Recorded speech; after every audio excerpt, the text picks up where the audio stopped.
যাই হোক, বেদাতের নবম ক্ষতিকর দিক হলো বেদাতের কারণে আমল বিনষ্ট হয়ে যায়। বেদাতের কারণে আমল বিনষ্ট হয়ে যায়। বেদাত মানুষের জন্য এতটাই মারাত্মক যে এর কারণে ব্যক্তির সমস্ত আমল বরবাদ হয়ে যায়, আল্লাহ তাআলা বাতিল করে দেন। হাদিসে এসেছে,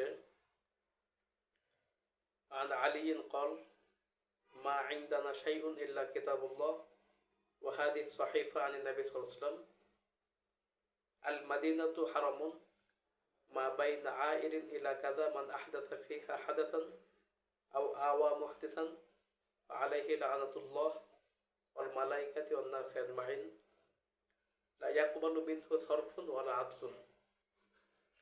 হযরত আলী রাদিয়াল্লাহু আনহু থেকে বর্ণিত, তিনি বলেছেন, আমাদের কাছে আল্লাহর কিতাব এবং রাসূলুল্লাহ সাল্লাল্লাহু আলাইহি ওয়াসাল্লামের পক্ষ থেকে এই সহিফা মানে পুস্তক, হাদিস,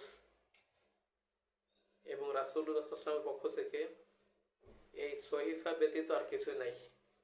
মানে কিতাব এবং সুন্নাহ ছাড়া আর কিছুই নাই।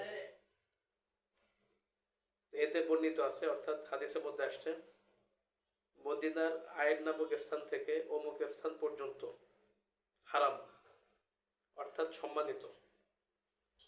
মদিনার আয়ের নামক স্থান থেকে অমুক স্থান পর্যন্ত সম্মানিত। এখানে যদি কেউ